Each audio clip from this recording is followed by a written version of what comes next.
Hey, what's up, everybody? Welcome to the Rules of Engagement. As always, I'll be your host, Nick axslav ranish, as we explore strategies and tactics used in the game of Starcraft 2. Today, we're going to really look at the Sase versus herO games, the PvP series from the Winter Exhibition tournament that's been running on. In fact, we just concluded the quarterfinals of that tournament just a few minutes ago. The rest of this week will be the semifinals and the finals. So catch in that tomorrow at 5 Eastern. If you missed the matches, youtube.com/official. MLGSC2. But on to Rules of Engagement. Today, again, Sase versus herO.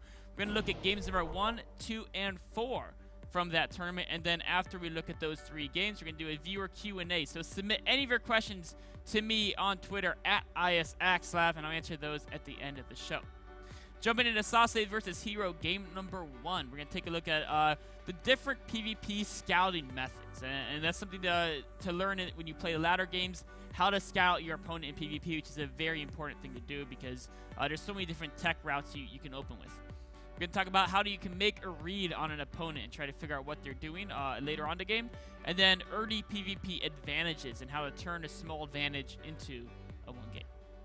So we're going to start the game up at the 5-minute mark.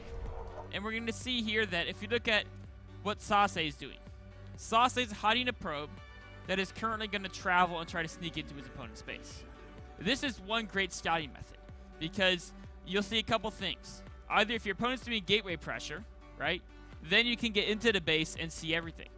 If they're not, you'll see their unit composition, and often you'll at least be able to see if they are doing a very fast expansion or not.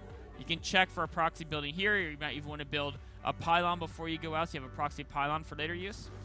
The other way to scout in this period of the game, before you have observers or hallucination, but after the first stalker comes up or the first sentry zealot and you can no longer get probes in your base, 1, you can do the sneaky probe like Sase, or 2, you can do exactly what herO's doing, where you put on gateway pressure.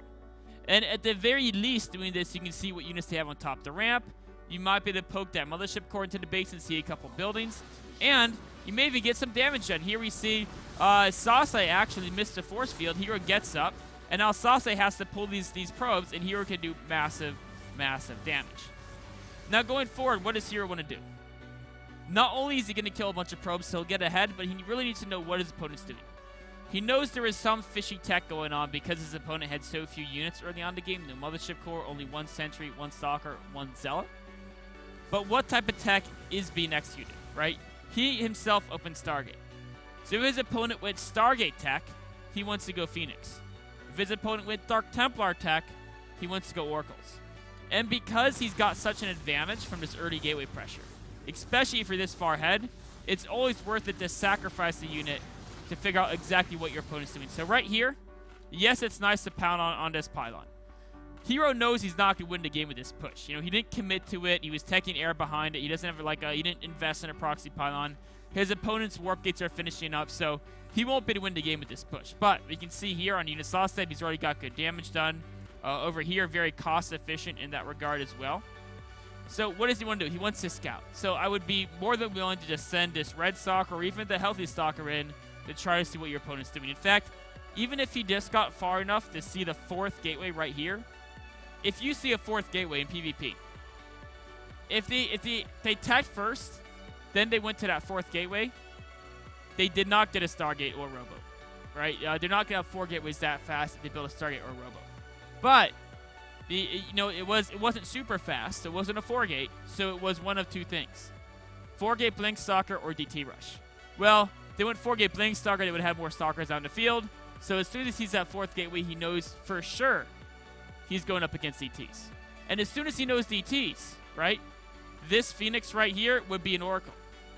And if he was building an Oracle right now, all of a sudden, he'd be in much better shape. Of course, Sase is going to drive him out.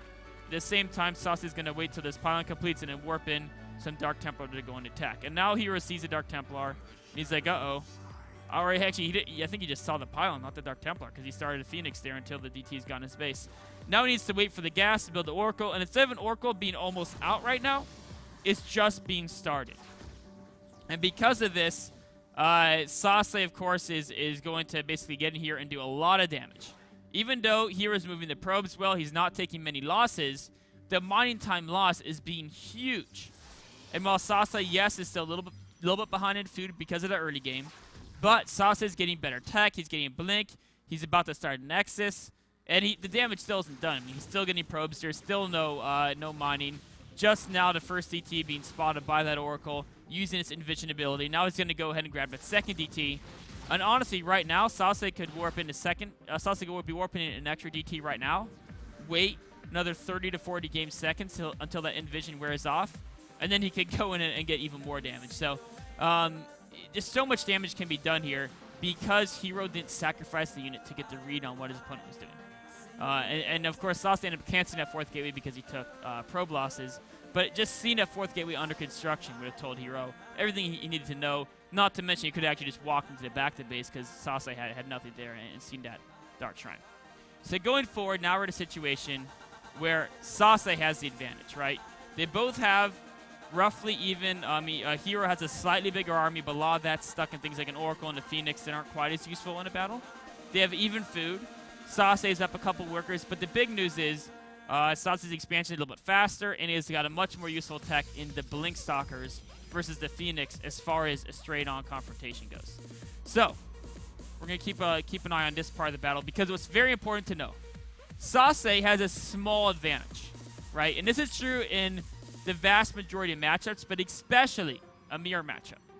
If you have a small advantage, but it's like a 400 mineral advantage or so, or maybe a little more than that. Something like a couple unit advantage. Sometimes it's not enough to do much with, but sometimes if it's just barely enough, the best way to turn it into a huge advantage, you expand and you deny your opponent their expansion.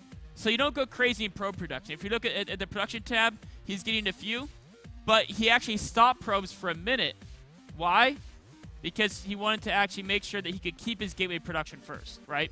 And the reason why I want to keep his gateway production going is because he knows that right now, if you look at that unit tab, he has the advantage, right? He has Blink Tech, 11 Stalkers, to 3 and some scrappy air units. So right now, he can expand and deny his opponent's expansion at the same time. As soon as he does that, he turns what's a small advantage that would disappear if both players macro it up into a 1 game. Because as soon as this Nexus dies, there's nothing herO can do to come back, really, except for hope for lucky DT or hope that Sase messes up. All he has to do is kill this Nexus. He's going to do that. He's going to focus it down. He has the bigger army right now. There's a Photon Overcharge, which is annoying. And that's actually what's making him lose a couple Stalkers here. But the Nexus is still going to go down. And as soon as that Nexus goes down, now we're in a situation where it's 2 base to 1. And his advantage will become exponentially bigger because he has twice the economy. You can see in Production tab. Let's move over to Production tab. He's adding 2 more gateways and a robo. His opponent, of course, can't add anything because his opponent is still on 1 base. So going forward, the game is over. Sase is going to win. And why did he win this game? Because he knew a very simple fact. And the simple fact is if you have a small advantage, you can't always charge up a choke point into a ramp. If your opponent has a base already set up, they're going to have a good defense. A small advantage isn't enough to just smash their defense. You need a big advantage to do that. What a small advantage is enough to do, often, is get an expansion and then deny your opponent from taking expansion. So let's say it's 2 base to 2 base. So you can take your 3rd, and then they try to move out to take a 3rd. You have a slightly smaller army. In the open, you'll beat them. You deny that 3rd base, right? Then having 3 base to 2, your advantage will get bigger. If you're on 1 base to 1 base in PvP, you get a small advantage early game. Let's say there's a micro war, you kill 3 Stalkers. Or ZVZ, you both open Speeding, Baneling, and you got a really nice detonation early on. Maybe you can't charge up the ramp in their base because your rally point's so much further away from theirs. They have a Baneling on top of the ramp. But what you can do is build a hatchery and try to delay them from building the hatchery for as long as possible. Same thing in PvP. You expand, you deny their expansion, all of a sudden that small advantage turns into a 1 game. And, you know, I really harp on this point a lot, and I've actually talked about the last, like, 2 or 3 episodes about how to convert an advantage into a win, and a lot of people are like, well, you know, I don't have any problems winning games when I have an advantage. But you'll be surprised. If you look at your replays, you'll be losing games where, like, 7 minutes in, you're up 10 food, and if you knew how to play correctly from being up 10 food, you would have won the game. But instead, you're just too busy macroing, and it went to the late game where you both maxed out, and it went later, and then you lost to something that you got frustrated with into some late game combination, and the game went crazy. But knowing how to play from advantage, because throughout the early game, you're going to often have advantages, and knowing how to turn those into a much bigger advantage is a key part of StarCraft 2. Anyways, that's it for analyzing game number 1 between Sase and herO. We'll take a short break and go right on to game number 2.